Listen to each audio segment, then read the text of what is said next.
Scott Frost put in Davi Belfort at the end? What was he thinking?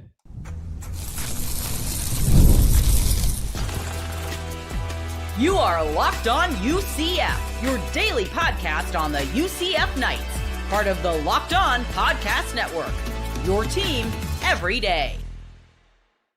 Welcome on into Locked On UCF, your daily UCF podcast. I'm your host, Mike G. Thank you so much for making us your first listen of every day. James. First space game loss ever. Scott Frost. The final score 30-20 Thank you so much, you guys, for joining us here late tonight on the post game. I see you guys filing in here quickly. Some quick stats before we get into the discussion on tonight's show. We'll talk about Davi Belfort, Philip Dunham's big day, and then the future of the Knights here. Only 282 yards of total offense for the Knights in this one. It was absolutely abysmal at times. 136 through the air, 146 on the ground. Really disappointing, James. 9 penalties for 75 yards. Just, man, the penalties hurt tonight. They lost time of possession 34-25. Although I got to say that last drive by Houston ate up 7 minutes and 51 seconds. And the Knights still held them to a field goal, but there was only time for one drive at the end. And that brings me to our first topic. Scott Frost, for the final drive, decided to bring Davi Belfort in cold off the bench. Andrew Glucov, senior writer at UCFKnightZone.com, is in the post game right now, so he'll join us in a little bit to talk about what Scott Frost was thinking. But let's start at the top, man. Simply, what do you think about the decision to put Belfort in at the end? Yeah, I mean, I think it's an interesting decision. Me and you briefly talked before we started and kind of mentioned that we would have liked to have seen the decision to put him in earlier. Obviously, Taven had some pretty stagnant drives and wasn't able to get anything going. I think you would have liked to have seen the switch to Davi earlier if you were going to make the switch at all. You have to think in some way that Taven is still dealing with a nagging injury. He doesn't look comfortable. He looks more frantic than he did earlier in the season. Looks very, out of sorts in terms of what we saw from him earlier this season and what we're seeing from him now. It looks like a completely different person. The decision to put Davi in, I think, felt like a desperation decision to me. And, as much as that decision is going to come with the pros of igniting your offense and kind of giving you a shot of adrenaline and boosting the offense, it also comes with, the potential of paying a price of a rookie mistake. And that's what you kind of got here at the end.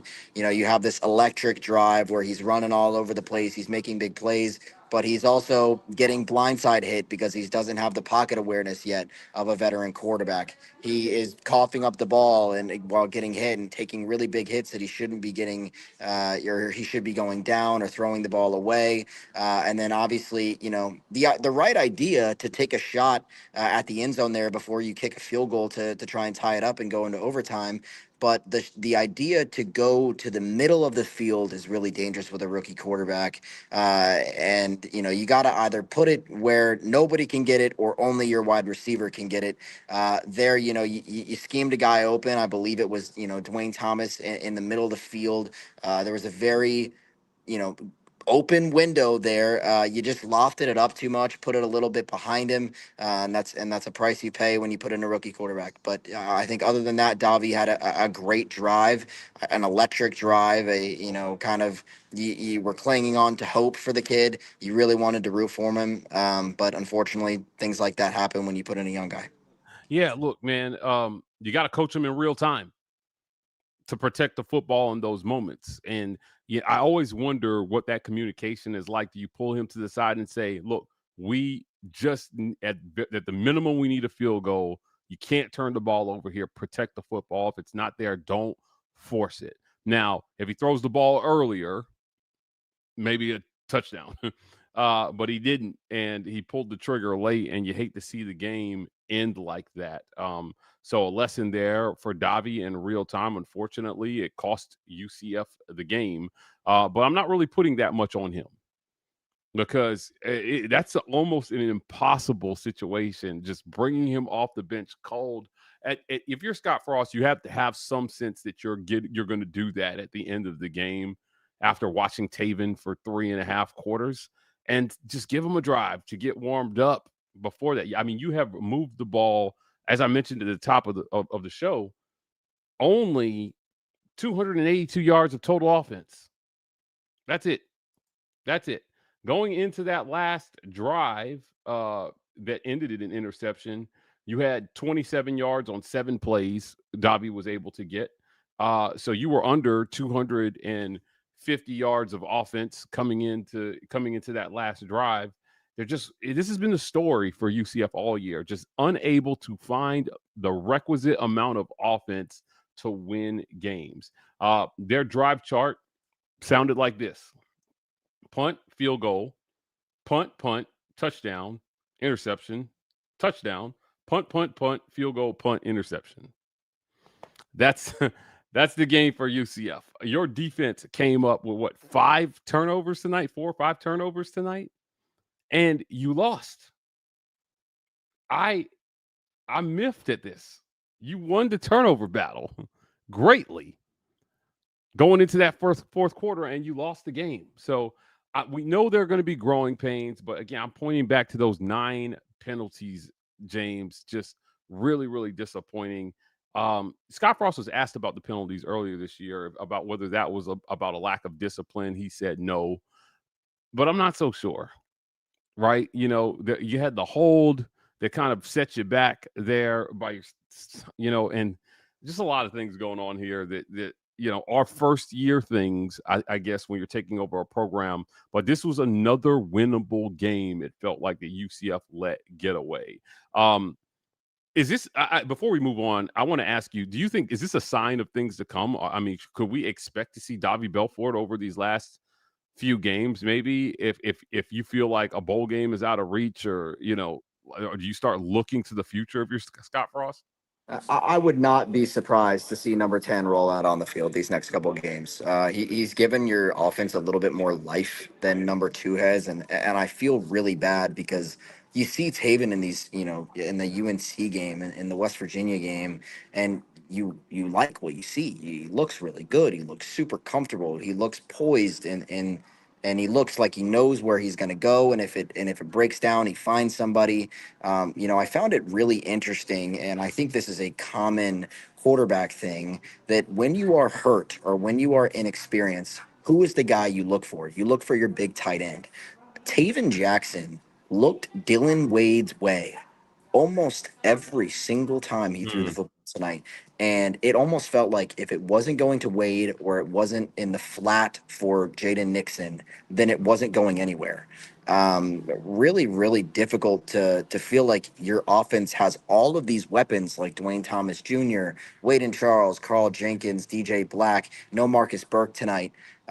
Miles out early. It looked like he was quite nauseous or sick from my point of view. I was there by the tunnel when he was coming out.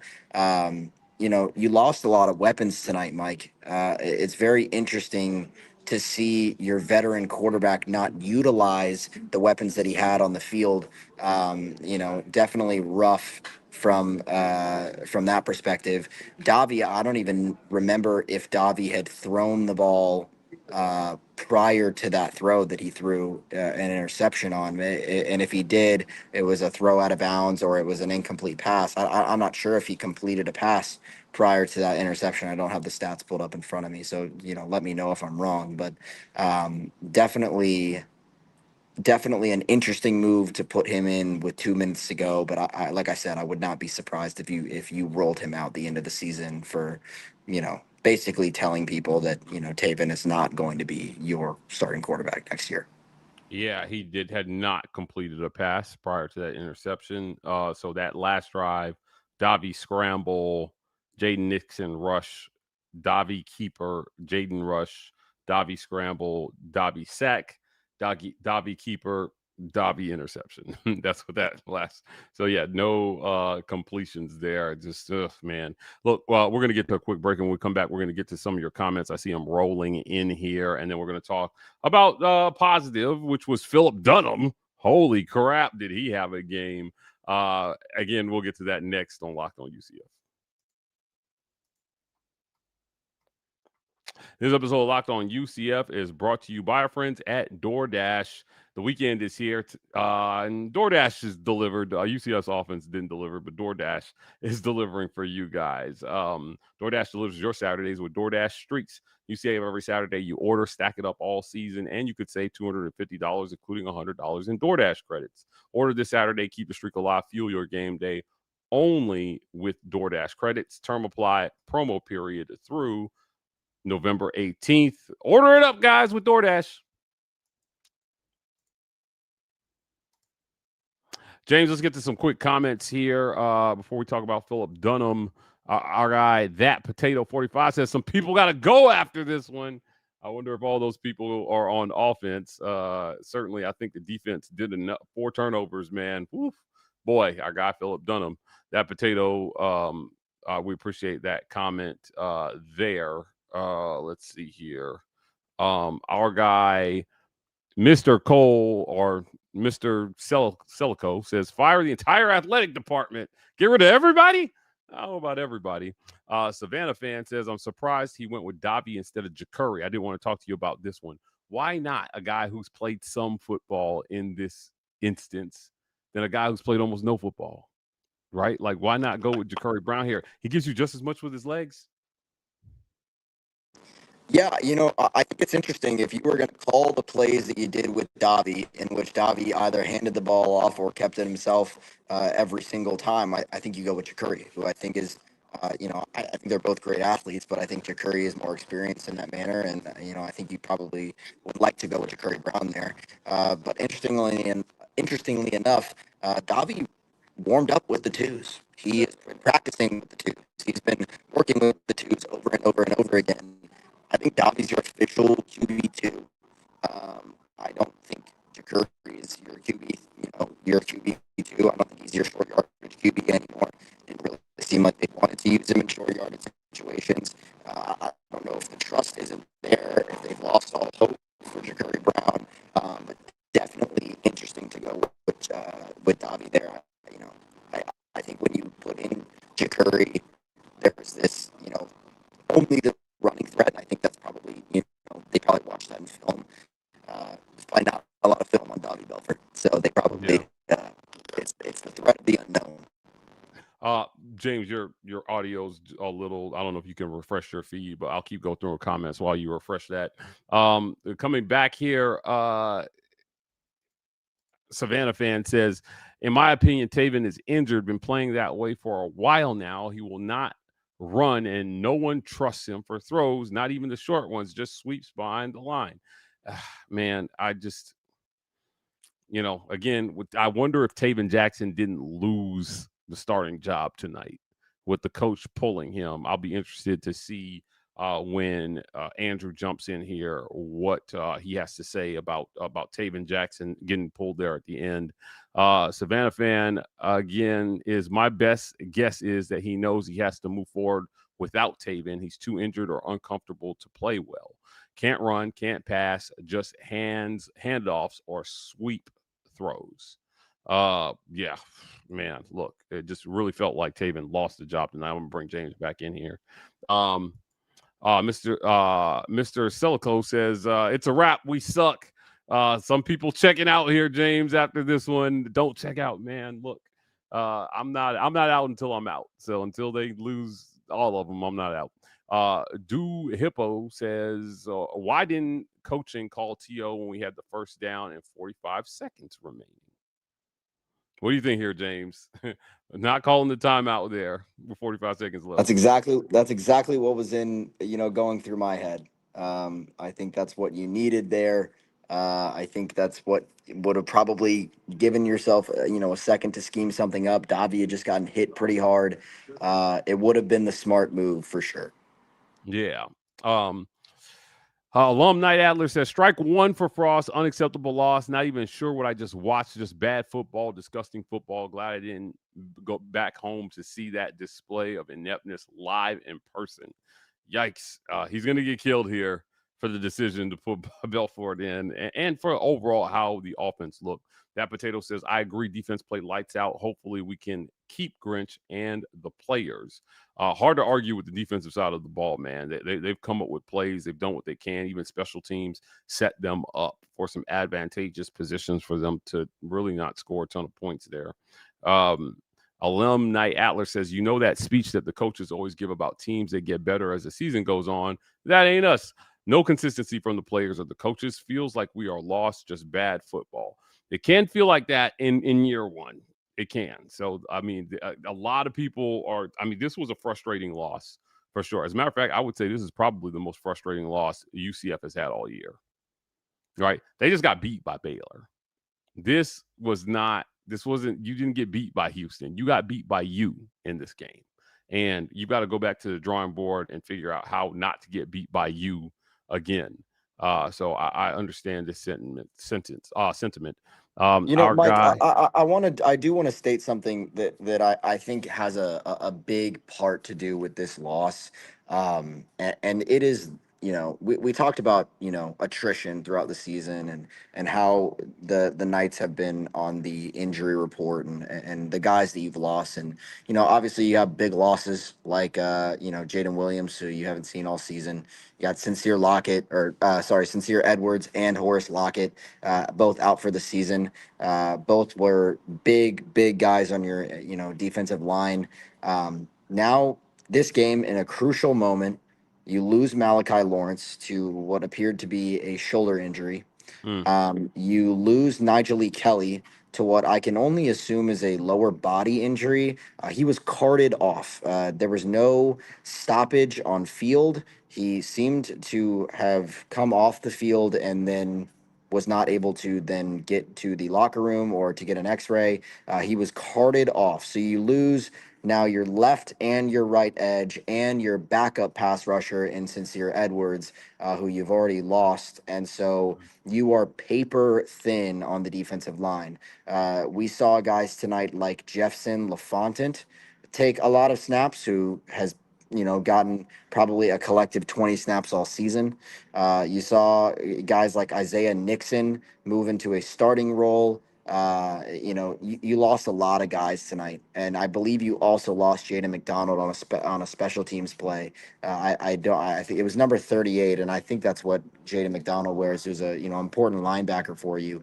You lost starters, you lost people from your two deep, and that puts you in a really bad situation when not only are you putting in your redshirt freshman quarterback, but you are putting in young guys and three deep and four deep guys into spots where they are not able to keep up. Something that was being used and abused early on was Jair Brown, the transfer from LSU, who was filling in at the nickel or night position for Braden Marshall, who got injured early in this football game. He was very much missed. Jair gave up a 60-yard touchdown to give Houston 7 points in the first quarter or maybe early second quarter. But it was and he also pass interference on the same play. Guys that you really needed to show up in this game showed up for you and then got injured. Philip Dunham had a great game, and that made up for a lot of these other things. yeah. But when you're facing injury like that, Mike, it is really hard to win football games. Yeah, I do want to make a comment about that final drive. We got more comments rolling in here, James. It felt like when they put Belfort in that the plan was utilize his legs, get into field goal range, and then get to overtime. That's what I was thinking. So on that final drive, the line of scrimmage was at the 27-yard line. Your kicker just made one from like 54. Line that thing up in the middle of the field and conservative. I would have gone conservative. I would have just gotten to overtime, and I would have rolled the dice in overtime. I just, man, when Scott Frost looks back on this one, I think if he loses that game, if he gets to overtime with Davi Belfort, then even if they lose in overtime, he's not getting killed right now. He's going to get absolutely killed right now for Yeah, that decision. I would be extremely surprised if this press conference doesn't, if it ends in a positive light. I'd be very, very surprised. I think it was the right decision to take a shot at the end zone. I would have liked to seen like a back shoulder fade to the corner, or some sort of slot fade where you're not lofting the ball over the middle. Something where you're putting it to the corner, giving your wide receiver an opportunity to go up and get it. If not, then the ball goes out of bounds and it's uncatchable for anybody else. I think asking, even though it was a beautiful play call, Mike, it was a beautiful play call. He had him. There was a window of opportunity there. It is tough to ask a cold quarterback that also just got rocked on the previous two plays to make that throw. It's difficult because you don't know you don't know who you want to be mad at, but you just know you're mad at somebody. Yeah. Yeah. Again, just brutal, man. Brutal. Couple more comments here. Orlando Ray says, "We are not going bowling again this year. It sucks." Orlando, I hear you. Thank you for the comment. Thank you for subscribing. Michael Collins says, "Whatever happened to kicking a field goal and taking things to OT? We just don't have it with this O line. Really disappointing the last two games." To this point about the O line, you put Belfort in because he has the moves to escape pressure. He's got the wheels to escape pressure and make things happen. He busts out for a big run on his first play. He makes some things happen. The fumble happens, and UCF gets really lucky to recover that football. Felt like that ball was on the ground forever, and the lineman comes up from behind and falls on it. And you got away with one there, and then the interception at the end, just a tragic sequence for UCF. Look, let's talk about Philip Dunham for a second. This is a guy that you talked about a lot in a lead up to the season, and boy, did he have a big day today. 3 interceptions, 1 pick six. He is the reason that UCF was in this one. So while they scored 27 points, Philip Dunham was responsible for some of the defense was responsible for some of those points. I said it this week. I said a pick six was likely to happen, and we got it. Unfortunately, it didn't help him win the game, but it did help keep it a little close. You called this game 30-24. Unfortunately, Houston was the team that got to 30. Positives here. Alex Grinch's defense, I think, is playing ball. And I think you found something on that side of the ball. So if you're Scott Frost, you let them continue to build, and then you put all your energy into trying to fix the offensive side here. But defensively, their defense has kept them in almost every game. Another game where, UCF barely giving up 30 points in this one, right? Nobody's really run away from them on the scoreboard except for, I would say, Kansas State. And what did they score? Like 34? Like, Yeah, it wasn't much. Yeah, not a ton of points here. How good a job is Alex Grinch doing in your mind with guys like Philip Dunham being in position to have these types of games? Yeah, I think Alex is doing a phenomenal job, especially with all the injuries that he's had this year. I'm going to be, I think this next test on the road against a ranked team, probably without Kelly, without Malachi, potentially also without Braden, potentially also without McDonald. You are going to be out a lot of your stars in this football game, and you were already out a lot of your stars going into this football game. It is going to be really interesting to see what he is able to scheme up for these guys, because he just watched the Houston quarterback, Connor Wegman, basically run QB power down the field the entire last drive for 7.5 minutes. And there was nothing that you could do about it because you don't have the personnel to run contain. You don't have the personnel to keep him from, getting 4 or 5 yards on QB power every play, and handing it off to Dean Connors and letting him go to work. It just seemed like you were helpless. You knew they were going to run QB power. You knew they were going to run a QB, a speed option, or or a read or anything like that, and you felt like you just couldn't get a stop because you didn't have the personnel. And that is brutal for the Knights. I mean, it's absolutely brutal to know that you have a top defense in the country, but because you have three of your starters get injured this game, what do you do, Mike? I mean, I'm interested to see where Grinch goes from here because he is not going to have the personnel to keep up in these next couple of games. Yeah, look, Grinch is doing all he can right now. He's doing all he can. And if you were UCF, one of the main jobs you had today was your offense had to sustain drives and stay on the field and help these guys out. They looked absolutely gassed on that last drive where they again you talked about all the QB powers they ran down the field. They just leaned on them. They were tired. I froze that. Can you still hear me, James? Yeah. They were tired. I'm gonna get my camera up here, but I'm gonna keep talking. It's just interesting to me that this is where you're at if you're UCF right now, right? Like you absolutely had to have this game and you didn't get it, and it was a tough one. But they've got to find a way forward. And if you're Alex Grinch, um, you got to keep your guys motivated. You got to keep them motivated. You got to keep them in the game. You've got to keep them looking forward here. And you got to take Philip Dunham's performance and use that as something to say, hey, look at what we did today. We turned these guys over 4 times today. We went out and got those turnovers, not fluke turnovers. We went and got those turnovers. So, that's what I liked about this today here from Alex Grinch. It was just, again, in another performance where you didn't give up a ton here. A lot of that on that last drive. Again, I want to go over this just one more time. That last drive was 7 minutes, 51 seconds, 15 plays, 62 yards. And it still ended in a field goal. That's it, man. It still ended in a field goal. They kicked 2 field goals on their last 2 drives to beat you. And you had to come up with anything here. Now, you answered on one with a field goal, but you had 2 more drives and you had no answers for the one more field goal.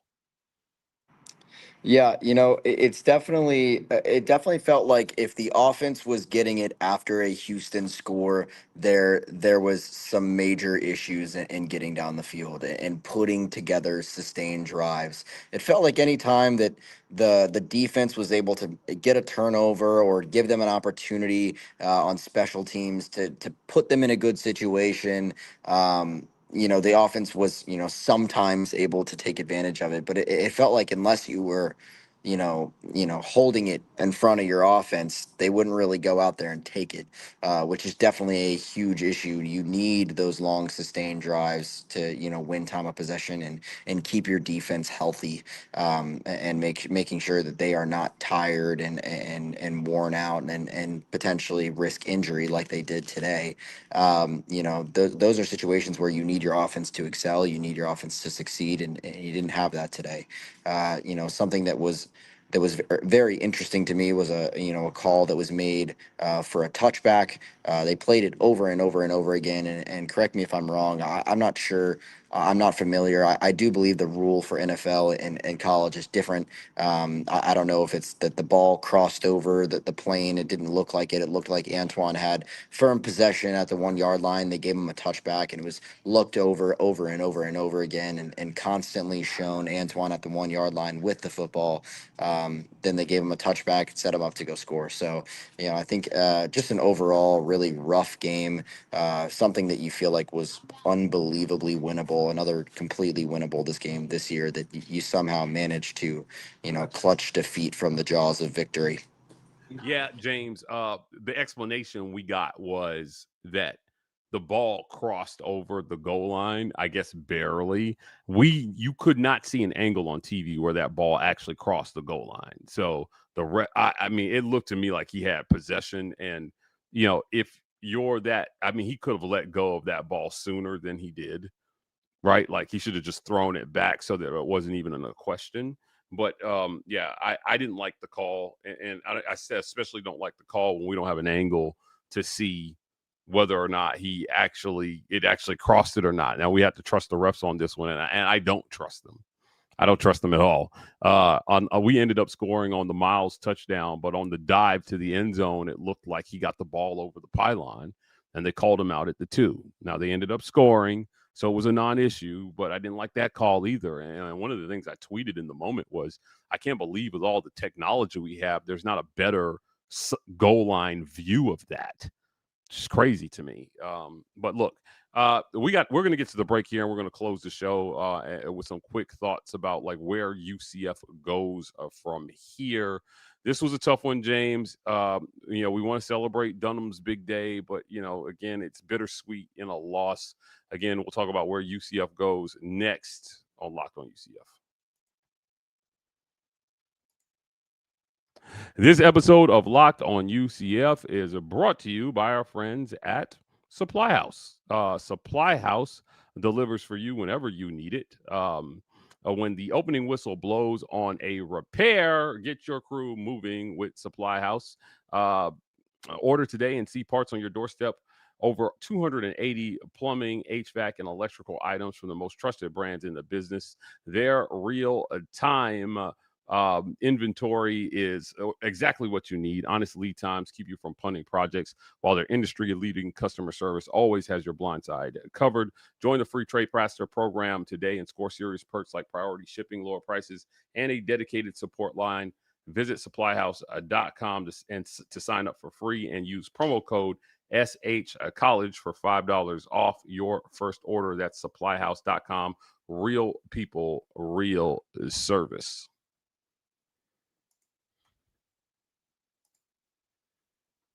I'm going to bring James back in here. I'm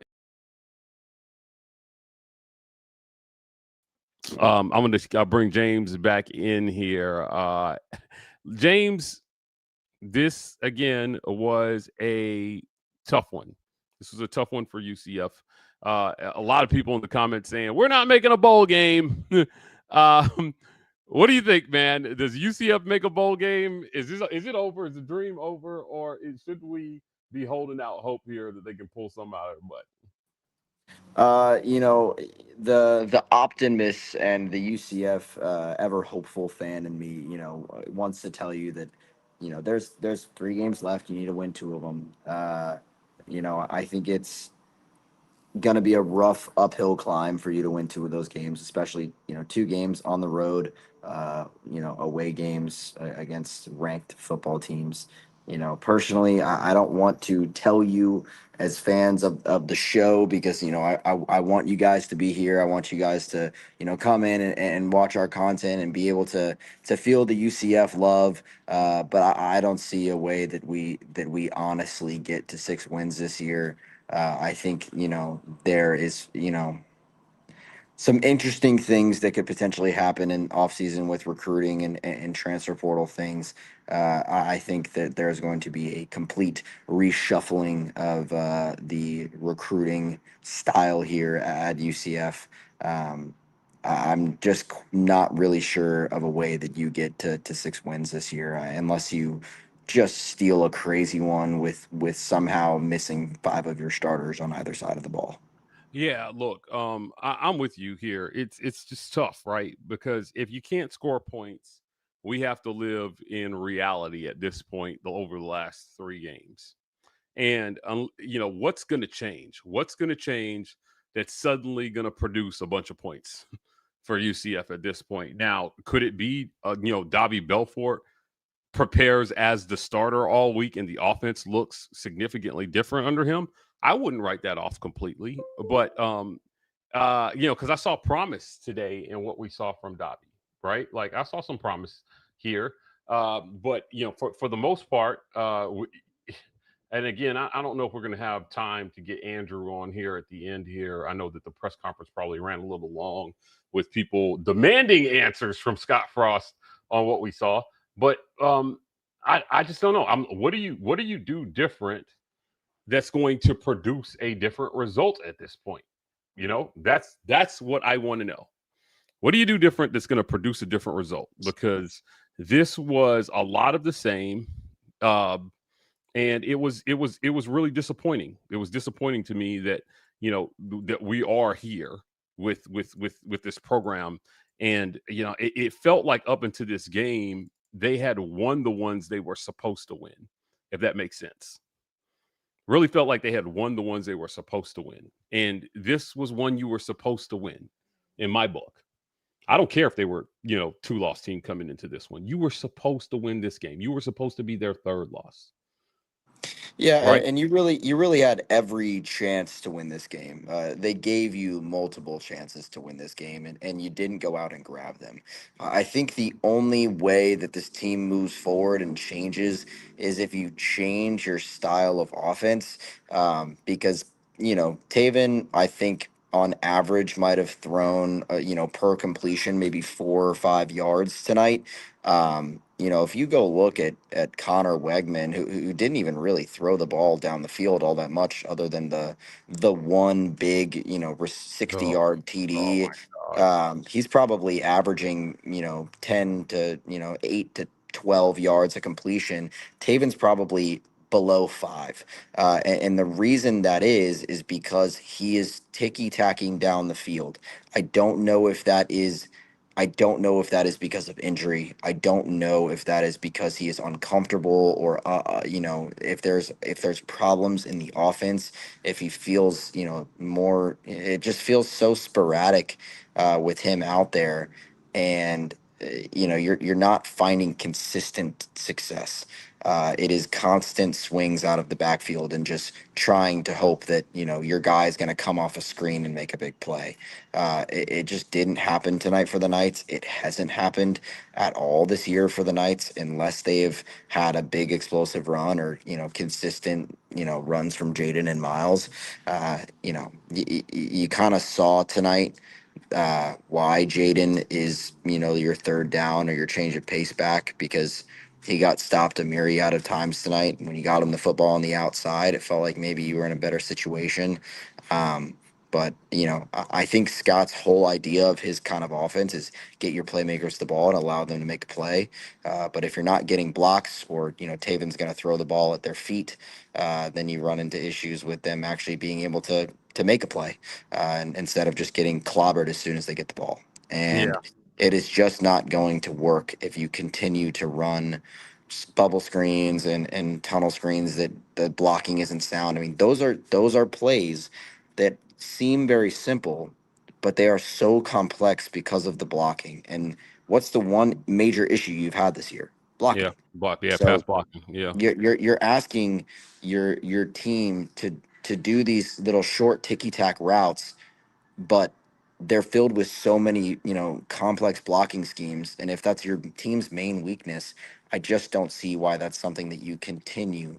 It just feels like you're beating a dead horse with this offense, and you're not trying new things. And I felt like when Davi got in there, things broke down, but in a way that benefited him. And that's kind of where he does benefit, is when things break down and he finds some room. Obviously when things were schemed up perfectly for him, he threw a pick. So Yeah. it's going to be interesting to see what Scott does with this offense over the next 3 weeks. James, I know you got to get out of here. I want to appreciate you for jumping on the show there from the Bounce House. I'm gonna let you go. I'm gonna bring Andrew in here to close the show. He went to the press conference to talk to me. Appreciate you, brother. We'll talk to you Monday on the show. Andrew Glucov, you went to the press conference. Talk to me, man. Scott Frost with the decision to put Davi Belfort in at the end. Did you ask him what he was thinking here? What were the questions like? What was the mood in there?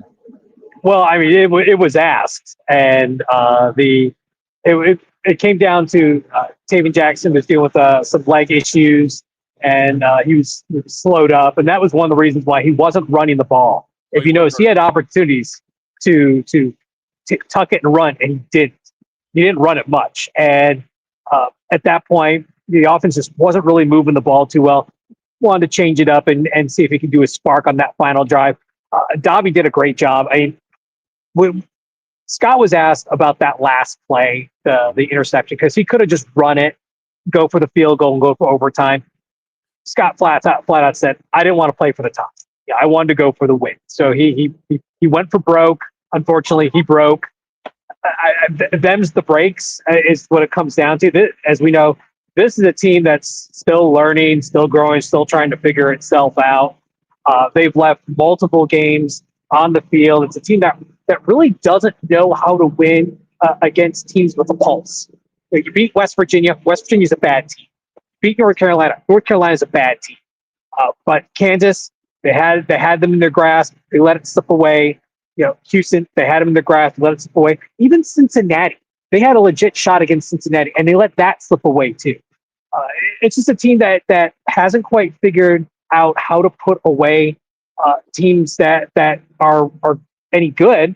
And while Oklahoma State, their last home game, that team's having a nightmare season, they're going to have to find a way to pull some magic out of a hat and steal one against a top 10 ranked team. That they play in 2 of the next 3 weeks, which I don't personally see happen. But as Jay Nixon said at the press conference, anyone can win any game on any day. Yeah, look, Philip Dunham had an amazing game. 3 picks. A record-setting game. Yeah. Did he talk about Philip Dunham at all in the press conference? Well, he did a little bit. Lewis Carter talked more about him in the fact of what he did to help energize the defense. Even Preston Cushman, the offensive lineman, he was in on the press conference. He talked about how it jazzed them up, where it's like, oh, they got to jump back up and get back on the field because they got a turnover. And that pick 6 was just a thing of beauty.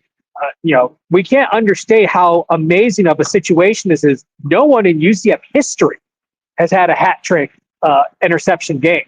It's been done against UCF before, back in the I think it was 2014, but it's never been done by a UCF player. So the fact that it's been done, even though it ends up being on a losing side, it just shows this defense bent.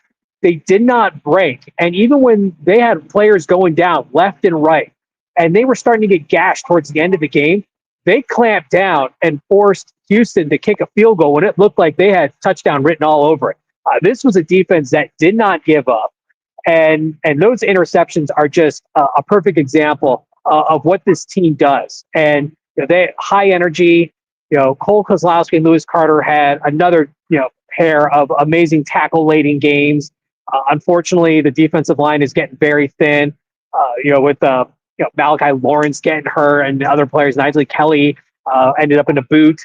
Multiple players just going down. It's just really bad luck at how this is all playing out. Yeah, we talked about this before you jumped on. Alex Grinch's guys are in position to make plays consistently, coming up with 4 turnovers. Turnovers they went and got, Andrew, right? Not fall to them, or it wasn't luck. They went and got those turnovers. It was just a lot of heads-up plays here. But again, record-setting day for Philip Dunham. This could all but end their bowl eligibility. Like, they're going to have to pull a massive upset 2 out of the last 3 games to make it to a bowl game here. And we just got to kind of live in reality. This offense can't score enough points to win game. I mean, if they need more than 20 points offensively, remember the defense pitched in a pick 6 tonight. Offensively, they only got 20 points. That's just not enough to win games. Less than 300 yards of offense tonight. And, all right, hold on. Let me pull it back up here. It was 9 penalties for 75 yards, Andrew. Scott Frost asked about the penalties earlier this year. He said he didn't feel like it was about being undisciplined. I do think there's a little bit of discipline issue here with some of these penalties. It's a broken record. It keeps getting asked about, oh, we need to clean that up. Oh, we need to clean that up. Oh, it's the same answer every single. Well, it's not being done. Maybe it's working in practice, but when game time comes, these same mistakes are happening over and over again. There's no excuse for these unforced mental errors that's happening over and over again. Not being set. There's no excuse for that. That's a case of like people just not paying attention. You get so tunnel visioned in your own world. You're not looking and everything else and making the right calls and signs. It's just almost mind blowing how it's insanity. You're doing the same thing over and over again. You're expecting a different result. Well, we're seeing the same thing over and over again. We're hearing the same thing over and over again. We're expecting a different result, but we're getting the same result, which is the penalties continue to flow. And these are drive killers. Look at how it reshaped that final drive. That holding penalty didn't happen. That redefines everything that they're doing. They had the extra timeout. They were moving the ball. It would have been short yardage situation. It would have changed the call, and they wouldn't have to be playing 3rd and 11. They'd be at 3rd and 1, and they could do something different. There's no bigger drive killer than penalties, and most of them are unforced penalties that you're just making mental mistakes. And maybe that's a combination of youth and inexperience. But at the end of the day, there's a certain point where like the excuses it doesn't work. It's like, okay, you're just not a disciplined team, or you're just not mentally in the right place, and you just keep making the same mistakes over and over. I don't buy the comment of, oh, we just have to clean that up. There's 9 games in the season. You're 75% way through the season. You can't keep saying the same explanation over and over again. Andrew, I think Texas Tech is up next. Then you have Oklahoma State. Then you close with BYU. So it's going to be rough sledding. I think they can get Oklahoma State. I think that's a game they should win. They're another bad team. They beat bad teams. This was an okay team, and they lost this game tonight. But you've got to get ready. Did Scott Frost talk at all about what his message to his team is for the rest of the season?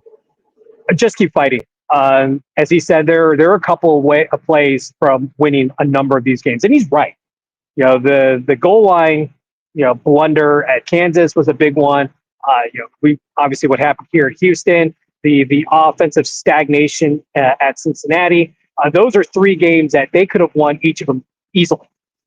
And the offense kind of betrayed them. The defense did everything they needed to set them up to win. And the offense just could not finish the job. I mean, it's a recurring theme. But this team's getting very thin from a depth standpoint. They've got injuries just racking up. Like Miles Montgomery went down. Taven Jackson is got a bad leg. Who knows, how that's going to impact next week. And you got multiple other players. Jaden McDonald went down. Nigel Kelly, Malachi Lawrence, all of them, going down. That doesn't even count the guys who are already out. So this is a team that's, getting really beat up. And when you're going up against a top 10 team, you need those horses. So I don't know the extent of the injuries yet. We won't know, at least for a couple of days, but it's not looking good. Andrew Glucov, senior writer, UCFKnightZone.com. I want to thank you for joining me on the post game live. Wish we could have been celebrating a win, Andrew. Felt like they were so close to it. However, the offense couldn't get enough going there. But we'll see. We'll see if he moves forward with Davi Belfort at quarterback to end the season. Now, I know there was a mention that Taven was hurt. But Davi showed you a little something with his legs here behind a porous O-line. Could he be the answer over the last few games? Or we'll certainly check in with the UCF Knights and see. Guys, that's it for another great edition of Locked On UCF Post Game. Space game loss. Hopefully they can follow that up with at least another win before the end of the season. And if we're lucky, 2 wins in a bowl game. We'll see. Either way, we'll be back to talk about it next time on Locked On UCF.